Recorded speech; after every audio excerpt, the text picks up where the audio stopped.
जय हिंद दोस्तों, आप देख रहे हैं सरकारी एग्जाम वर्ल्ड। चैनल पर पहली बार हैं तो सब्सक्राइब करें। दोस्तों, आज के इस वीडियो में हम हिंदी व्याकरण का एक महत्वपूर्ण प्रकरण छंद को पढ़ेंगे। दोस्तों, आप किसी भी प्रतियोगी परीक्षा की तैयारी कर रहे हैं तो हिंदी से छंद पर आधारित प्रश्न जरूर पूछा जाता है। इस वीडियो में हम छंद को शून्य से लेकर शिखर तक पढ़ेंगे। अगर आप छंद में कुछ भी नहीं जानते तो इस वीडियो को देखने के बाद आप छंद में जीरो से हीरो बन जाएंगे। आइए दोस्तों, वीडियो को शुरू करते हैं। ध्यान दीजिए। छंद। दोस्तों, छंद को पिंगल शास्त्र भी कहते हैं। याद रखिएगा, छंद के आदि आचार्य पिंगल हैं, इसीलिए छंद को पिंगल शास्त्र कहते हैं। दोस्तों, छंद शब्द चद धातु से मिलकर बना है, जिसका अर्थ आह्लादित या खुश करना होता है। छंद की परिभाषा हम इस प्रकार दे सकते हैं कि वर्ण, मात्रा, चरण, यति, गति और तुक आदि के नियमों से बंधी रचना को छंद कहते हैं। दोस्तों, छंद के मुख्यतः तीन भेद होते हैं: मात्रिक छंद, वर्णिक छंद और मुक्तक छंद। याद रखिएगा। अब दोस्तों, हम छंद के अंग को जानेंगे। छंद को समझने के लिए छंद के अंगों को जानना बहुत महत्वपूर्ण है। तो दोस्तों, छंद के 7 अंग होते हैं। कौन कौन से?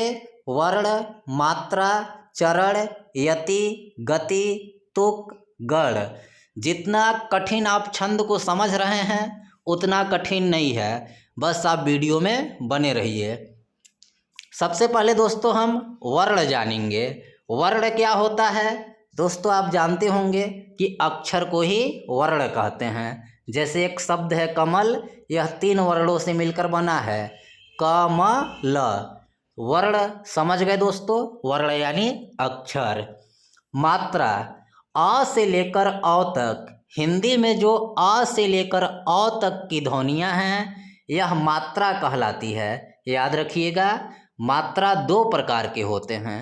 अ से लेकर औ तक मात्रा, और मात्रा कितने प्रकार के? 2 प्रकार के। ह्रस्व और दीर्घ, जिसे हम ह्रस्व को लघु भी कहते हैं और दीर्घ को गुरु भी कहते हैं। याद रखिएगा, ह्रस्व यानी लघु मात्राएं अ, ई, उ, री, यह 4 मात्राएं ह्रस्व यानी लघु होती है, और इनका जो प्रतीक है वह खड़ी पाई की तरह रहता है। यहाँ देख लीजिए, और इसको संख्या में 1 गिना जाता है। याद रखिएगा, अ, ई, उ, री, यह आपके ह्रस्व यानी लघु मात्राएं हैं। इनका प्रतीक कैसा है? खड़ी पाई जैसा। इनको हम कितना गिनेंगे? 1 गिनते हैं। अब दोस्तों, दूसरा है दीर्घ यानी गुरु मात्राएं।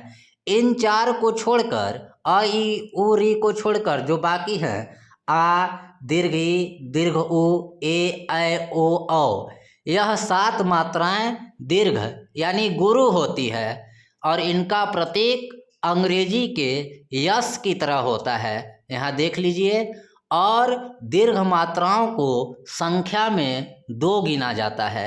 ये भी आपको याद रखना है, इसका प्रतीक भी, और इन्हें संख्या में कितना गिनेंगे? 2। अब दोस्तों, कुछ और नियम हैं, इनको भी आप नोट कर लीजिएगा। अनुस्वार युक्त वर्ण गुरु होता है। अनुस्वार का मतलब दोस्तों, जो अंग की मात्रा होती है उसे अनुस्वार कहते हैं, जो ऐसे बिंदी लगी रहती है। तो अगर किसी भी वर्ण पर अनुस्वार लगा है तो वह वर्ण आपका गुरु होता है। जैसे देखिए, संत, हंस, स के ऊपर यहाँ अनुस्वार लगा है तो एक क्या हो गया? गुरु। तो यहाँ गुरु का ऊपर चिन्ह बन गया। त में आपका अ है तो अ लघु होता है। हंस, ह में देखिए अनुस्वार लगा है अंग, तो यह गुरु हो गया। स लघु है तो आपका लघु का चिन्ह लग गया। जिसमें कोई मात्रा न लगा हो उसमें अ होता है, और अ आपका लघु होता है, इसलिए यहाँ पर त और स में लघु का चिन्ह लगा है। तो पहला पॉइंट ये नोट कर लीजिएगा। दूसरा दोस्तों, विसर्ग युक्त वर्ण गुरु होता है, यानी अह, ऐसा विसर्ग 2 ठो बिंदी। अगर कहीं लगा रहे तो वह वर्ण क्या होगा, गुरु होगा यानी दीर्घ होगा। जैसे देखिए नमः, पुनः, तो यहाँ नमः म में विसर्ग लगा है तो म तो आपका लघु था लेकिन गुरु हो गया। क्यों? क्योंकि यहाँ पर विसर्ग लगा है। पुनः प में छोटा ऊ है तो छोटा ऊ आपका लघु रहता है, लघु का चिन्ह लग गया। फिर न में देखिए विसर्ग लगा है तो न आपका लघु है लेकिन विसर्ग लगने के कारण गुरु हो गया। तो याद रखना है विसर्ग युक्त वर्ण गुरु होता है।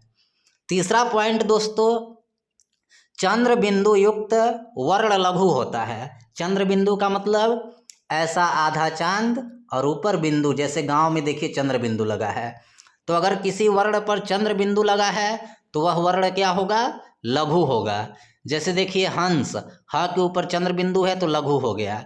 चांद, आ है दीर्घ है लेकिन चंद्र बिंदु लगने के कारण यह वर्ण आपका लघु हो गया। तो दोस्तों याद रखिएगा चंद्र बिंदु युक्त वर्ण हमेशा लघु होता है। अब दोस्तों एक पॉइंट और आपको याद रखना है कि अर्ध व्यंजन से पहले का वर्ण गुरु हो जाता है। यानी अगर बीच में कहीं पर आधा व्यंजन आया हो तो पहले वाला वर्ण आपका गुरु हो जाएगा, दीर्घ हो जाएगा। जैसे देखिए दोस्तों सत्य, यहाँ सत्य में बीच में अर्ध व्यंजन आधा त आया है इसलिए यह पहले का वर्ण स गुरु हो गया है। इसी तरह मध्य, आधा व्यंजन आया तो पहले वाला वर्ण म आपका गुरु हो गया है, गुरु का चिन्ह लग गया। धर्म, अर्ध व्यंजन है आधा र तो इसलिए पहले का वर्ण ध आपका गुरु हो गया। तो ये याद रखना है कि अर्ध व्यंजन से पहले का वर्ण गुरु हो जाता है। तो दोस्तों वर्ण मात्रा कंप्लीट हो गया। अब जानिए चरण। चरण क्या होता है? छंद की पंक्तियों को चरण कहते हैं, यानी जो कविता की अर्थात छंद की लाइन होती है उसी को हम चरण कहते हैं। जैसे मान लीजिए यह 4 लाइन की कविता लिखी है तो इसमें कितने चरण हैं? 4 चरण। पहले पंक्ति को हम पहला चरण कहेंगे, दूसरे को दूसरा चरण, तीसरे पंक्ति को तीसरा चरण, चौथे पंक्ति को चौथा चरण। यानी छंद की पंक्तियां लाइन को ही चरण कहते हैं। जो सबसे पहले पहला चरण, दूसरा वाला दूसरा चरण कहलाएगा, तीसरा तीसरा चरण, चौथा चौथा चरण। तो कितना सिंपल है, समझ गए होंगे चरण। अब जानिए दोस्तों यति और गति, ध्यान से देखिएगा। यति, यति का मतलब होता है विराम यानी रुकना। इसकी परिभाषा देख लीजिए, छंद को पढ़ते समय जिस स्थान पर रुकना पड़ता है, जहाँ विराम लेना पड़ता है, उसे यति कहते हैं। जैसे दोस्तों देखिए एक उदाहरण नीचे लिखा है, कारज धीरे होत है काहे होत अधीर। तो इसको पढ़ते समय कारज धीरे होत है के बाद यहाँ कामा लगा है, यहाँ पर हमें रुकना पड़ा तो यहाँ क्या है दोस्तों, आपका यति है, विराम है। यही तो है कि छंद को पढ़ते समय जिस स्थान पर रुकना पड़ता है उसे यति कहते हैं। अब जानिए दोस्तों गति। गति का मतलब होता है लय। जब छंद को लय के साथ पढ़ा जाता है तो उसे गति कहते हैं। यानी जब छंद को एक लय के साथ, प्रवाह के साथ, गति के साथ पढ़ा जाता है तो उसी को हम गति कहते हैं। जैसे देखिए कारज धीरे होता है तो यहाँ से यहाँ तक हम बिना रुके पढ़ें तो यह आपका गति हो गया, और जहाँ रुक गए, रुकना पड़ा, वह आपका यति कहलाएगा। सिंपल सी बात। अब जानिए तुक। चरणों के अंत में वर्णों में जो समानता होती है उसे तुक कहते हैं। यानी चरण मतलब बताए थे कविता की पंक्ति, लाइन। तो प्रत्येक चरणों के अंत में, छंद के चरणों के अंत में वर्णों में जो समानता होती है उसे तुक कहते हैं। जैसे देखिए इधर अधीर है और इधर नीर है तो यहाँ पर वर्णों में समानता है, इर इर समान वर्ण है, र र फिर ई की मात्रा है।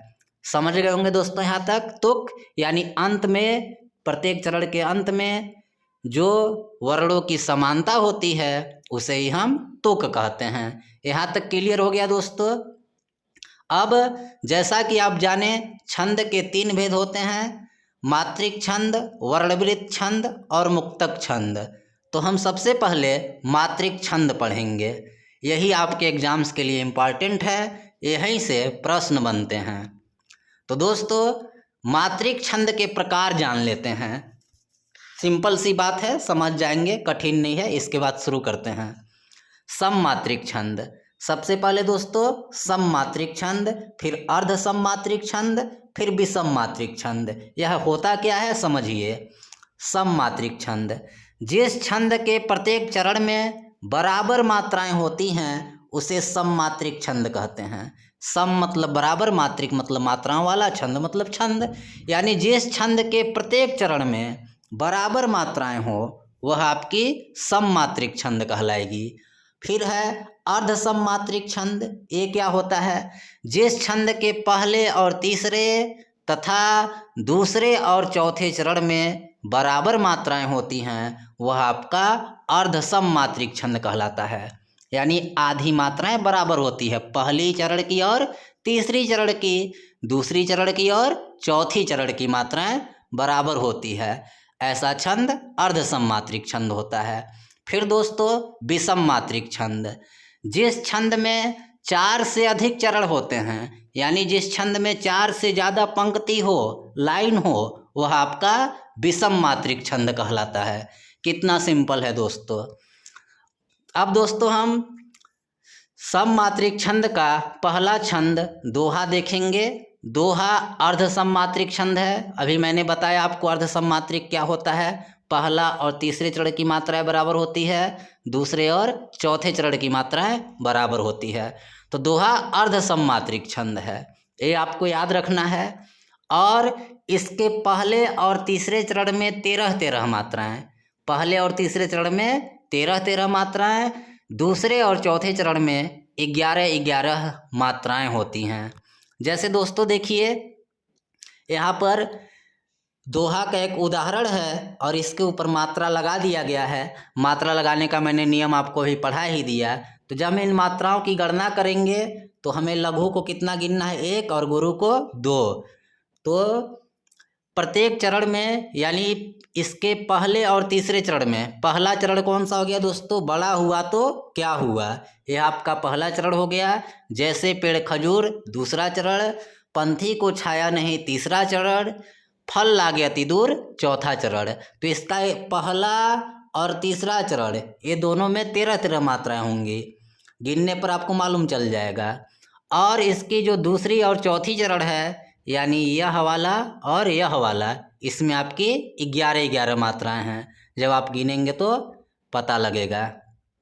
तो दोस्तों बस यही आपको याद रखना है कि दोहा अर्ध सममात्रिक छंद है। इसके पहले और तीसरे चरण में 13-13 मात्राएं, दूसरे और चौथे चरण में 11-11 मात्राएं होती हैं।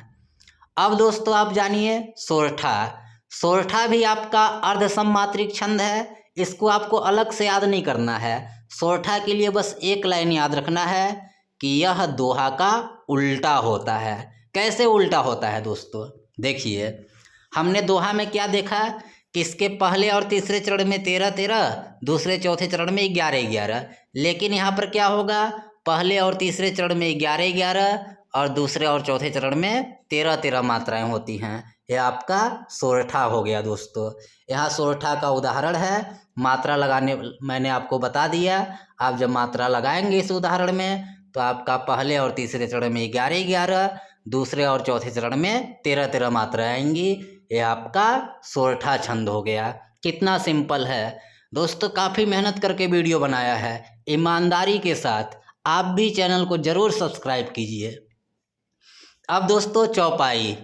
चौपाई देखिए सममात्रिक छंद है। मैंने अभी पढ़ाया था आपको कि सममात्रिक छंद क्या होता है, प्रत्येक चरण में बराबर मात्राएं होती हैं। तो देखिए चौपाई सममात्रिक छंद है। इसके प्रत्येक चरण में 16-16 मात्राएं होती हैं। इसकी जो चारों चरण हैं इसमें आपकी 16-16 मात्राएं होंगी, याद रखिएगा। अब है अगला दोस्तों रोला। रोला भी आपका सममात्रिक छंद है। इसके भी प्रत्येक चरण में 24-24 मात्राएं होंगी। ये पहला, दूसरा, तीसरा, चौथा जब मात्रा लगाएंगे तो प्रत्येक चरण में 24-24 मात्राएं आएंगी। बस आपको यही याद रखना है कि रोला सममात्रिक छंद, मात्राएं कितनी? 24-24। अब दोस्तों कुंडलिया। कुंडलिया विषम मात्रिक छंद है। शुरू में एक दोहा फिर रोला मिलाकर कुंडलिया बनता है। यानी ये जो पहला और दूसरा ये पंक्ति देख रहे हैं आपका दोहा है और अंत में ये 4 पंक्ति आपका रोला है। दोहा और रोला को मिलाकर कुंडलिया बनता है।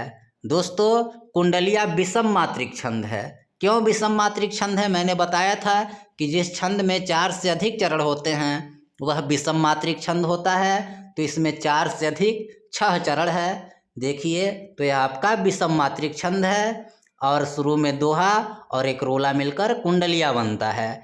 इस छंद की दोस्तों और एक विशेषता है कि जिस शब्द से शुरू होता है उसी से इसका अंत भी होता है। जैसे उदाहरण देखिए, घर का जोगी जोगना, तो लास्ट में भी आपका वही शब्द आया, घर का जोगी। घर का जोगी, शुरू में भी घर का जोगी और अंत में भी घर का जोगी। जिस शब्द से शुरू होगा उसी से यह अंत भी होता है। और दोस्तों इसके प्रत्येक चरण में 24-24 मात्राएं होती हैं। याद रखना है कि कुंडलिया विषम मात्रिक छंद दोहा और रोला को मिलाकर बनता है। शुरू में दोहा होता है, फिर रोला, और इसके प्रत्येक चरण में 24-24 मात्राएं होती हैं। और जिस शब्द से यह छंद शुरू होता है उसी शब्द से समाप्त भी होता है। बस इतना याद रखिएगा। अब दोस्तों हरि गीत का भी आपका सममात्रिक छंद है, यानी प्रत्येक चरण में बराबर मात्राएं होंगी। देख लीजिए प्रत्येक चरण में 28-28 मात्राएं होती हैं। तो ये जो चारों चरण हैं मात्रा लगाने पर कितनी आएगी? 28-28 मात्रा। तो बस यही आपको याद रखना है कि हरि गीत का सममात्रिक छंद और प्रत्येक चरण में 28-28 मात्राएं। दोस्तों इस चैनल पर आप हिंदी व्याकरण का प्लेलिस्ट बना हुआ है, वहाँ से जाकर एक एक टॉपिक को देख सकते हैं। अब है दोस्तों आपका लास्ट बरवय। बरवय छंद अर्ध सममात्रिक छंद है, यानी इसकी पहली, तीसरी और दूसरी, चौथी चरणों की मात्राएं बराबर है। जैसे देखिए बरवय के पहले व तीसरे चरण में 12-12 मात्राएं और दूसरे और चौथे चरण में 7-7 मात्राएं होती हैं। इसका पहला चरण ये हो गया, दूसरा चरण यहाँ, तीसरा, चौथा। तो पहले और तीसरे में कितनी रहेगी? 12-12 मात्राएं और दूसरे और चौथे चरण में 7-7 मात्राएं। यह दोस्तों आपका बरवय हुआ। दोस्तों वीडियो समाप्त होता है। अच्छा लगा होगा तो लाइक कर दीजिएगा, साथ ही चैनल को सब्सक्राइब कीजिएगा। यही मोस्ट इम्पॉर्टेंट छंद थे जहां से एग्जाम्स में प्रश्न बनते हैं। वीडियो देखने के लिए आप सभी को धन्यवाद।